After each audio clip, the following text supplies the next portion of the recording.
कि क्रांतिकारी का मतलब ही होता है बदलाव।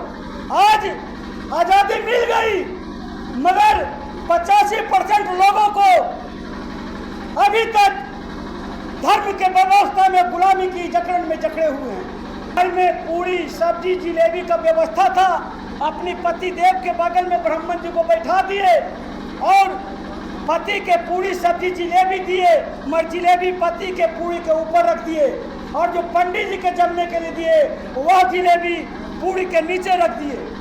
अब पंडित जी लोभी होते हैं, वो छो पक्ष में व्यस्त हैं कि भाई मेरा तो जिलेबी आया नहीं, उनका मुंह से लात टपक रहा था, रहा नहीं गया था। पंडित जी कहीं जजमान कहें कि खाइए सरकार खाइए, पंडित जी कहीं तो हमारे जिलेबी आ कहीं का पंडित जी वही पोथी पत्र तो बगल में धरल है और चार पूरी के नीचे जिलेबी रख दिए तोरा पता न चल रहे है।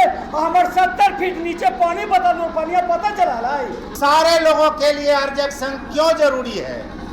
जो ही अर्जक संघ का नाम आता है हमारे अमर शहीद जगदेव बाबू का नाम आता है। शोषितों से ज्यादा शोषितों के खिलाफ खड़े होने वाले, लड़ाई लड़ने वालों के दिलों में चुभन पैदा की, उन नारों ने प्रभाव डाला और इसी कारण से उन्होंने उनकी हत्या कर दी। मगर हत्या करने से उनकी आवाज को दबाया नहीं जा सका। आज हजारों हजार लोग इसी कारण से यहाँ पर जमा हैं और ये बात रख रहे हैं कि जगदेव बाबू आज भी जिंदा है। अर्जक संघ की प्रासंगिकता इसी से समझ में आती है। मगर देखिएगा कि आज बहुत सारे लोग जगदेव बाबू के नाम पर अपना बैतरनी पार करना चाहते हैं। चुनाव में जगदेव बाबू का नाम लेते हैं, जगदेव बाबू को अपना सर्वस्व मानते हैं। इस बात को समझना चाहिए, जो जगदेव बाबू के नाम को अपनी राजनीतिक रोटी सेकने में भजाना चाहते हैं, उनको सबक सिखलाना चाहिए, अपनी एकता बढ़ानी चाहिए। यहाँ से जाने के बाद अधिक से अधिक लोगों के बीच में पाखंडवाद का विरोध करना चाहिए। जगदेव बाबू के प्रति प्रेम रखते हैं, जगदेव बाबू के प्रति जो स्नेह रखते हैं, अर्जक संघ के बारे में जो सोचते हैं, उन्हें जगदेव बाबू को अविलंब भारत रत्न से नवाजा जाना चाहिए। इसके लिए आवाज उठाने की जरूरत है, आंदोलन करने की जरूरत है और पूरे समाज के लोगों को एकजुट होने की जरूरत है। तब जिनके अधीनस्थ आज हम लोग बैठे हुए हैं,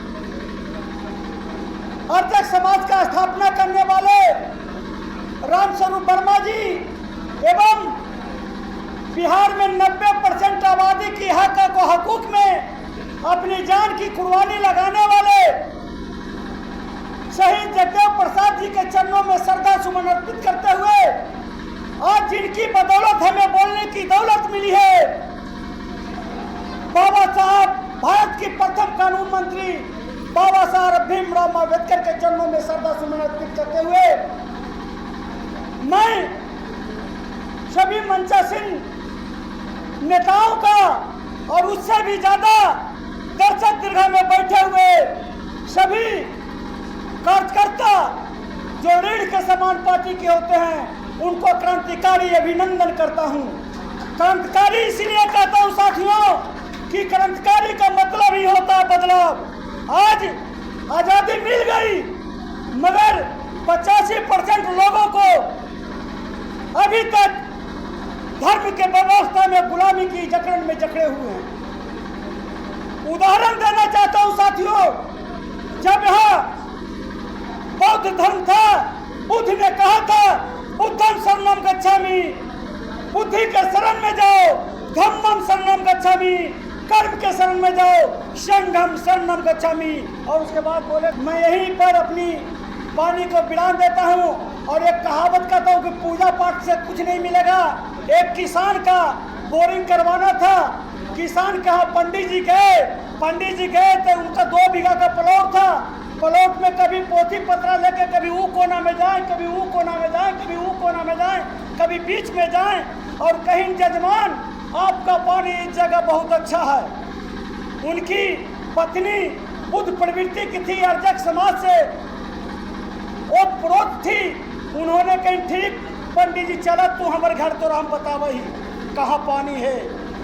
महिला आई, घर में पूरी सब्जी जिलेबी का व्यवस्था था, अपनी पति देव के बगल में ब्राह्मण जी को बैठा दिए और पति के पूरी सब्जी जिलेबी दिए, मगर जिलेबी पति के पूरी के ऊपर रख दिए और जो पंडित जी के जमने के लिए दिए वह जिलेबी पूरी के नीचे रख दिए।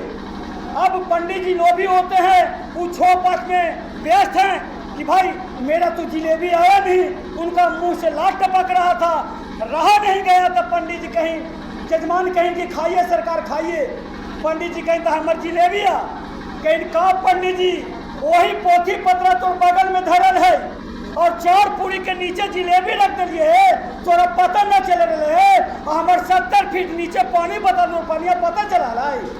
तो इसीलिए मैं कहना चाहता हूँ कि धर्म त्यागिए और जो बुद्ध के द्वारा प्रेतकरी धर्म बनाया गया है, बुद्ध ने कहा था जानो तब मानो।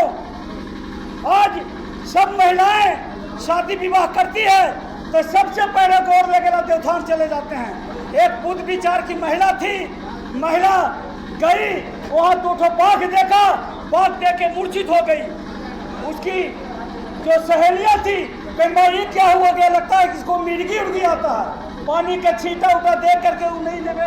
नालंदा जिले के इस राजगीर धर्मशाला में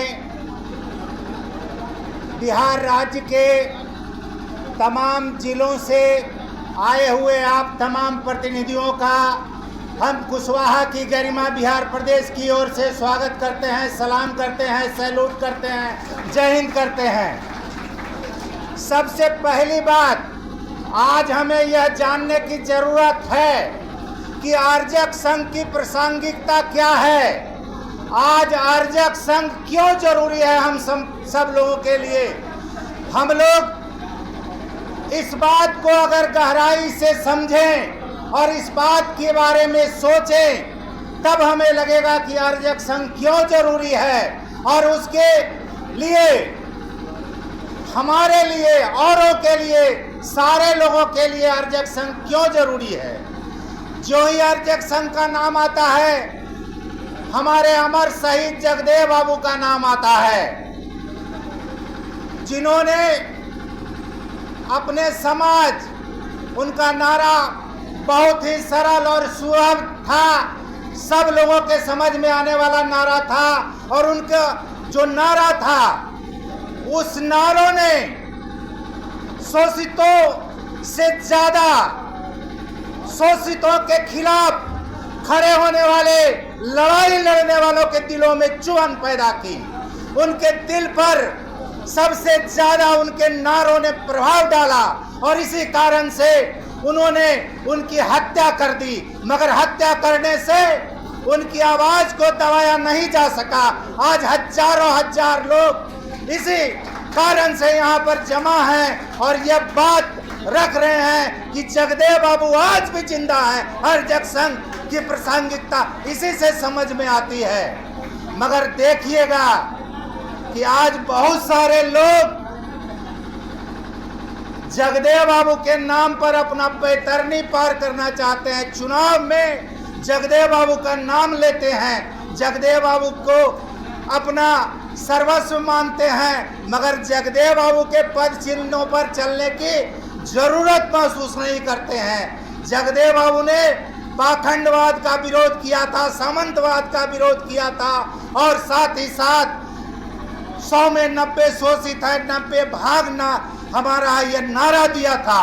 खाए धोतिया, कमाए लंगोटिया, सबको शिक्षा समान, ऐसे ऐसे जो नारे दिए थे वो हमारे संविधान में भी दिया गया, जिसको उन्होंने लागू करने की कोशिश की, परंतु आज ये नहीं हो रहा है। और यहाँ पर आए हुए हम लोगों को इस बात को समझना चाहिए, जो जगदेव बाबू के नाम को अपनी राजनीतिक रोटी सेकने में भजाना चाहते हैं, उनको सबक सिखलाना चाहिए, अपनी एकता बढ़ानी चाहिए। यहाँ से जाने के बाद अधिक से अधिक लोगों के बीच में पाखंडवाद का विरोध करना चाहिए। अभी देखिए दशहरा का पर्व था, दीपावली का पर्व आने वाला है, किस तरह से हम लोग भरम जाल में फंसते हैं, इस बात को समझने की जरूरत सबसे ज्यादा महिलाओं को है। महिलाएं इस बात को जब तक नहीं समझेगी हमारा विकास नहीं हो सकता है। साथ ही साथ हम अंत में एक ही बात कहना चाहेंगे कि अगर जो जगदेव बाबू के प्रति प्रेम रखते हैं, जगदेव बाबू के प्रति जो स्नेह रखते हैं, हर जंक्शन के बारे में जो सोचते हैं, उन्हें जगदेव बाबू को अविलंब भारत रत्न से नवाजा जाना चाहिए। इसके लिए आवाज उठाने की जरूरत है, आंदोलन करने की जरूरत है और पूरे समाज के लोगों को एकजुट होने की जरूरत है, तभी हमारी समस्या का समाधान हो सकता है।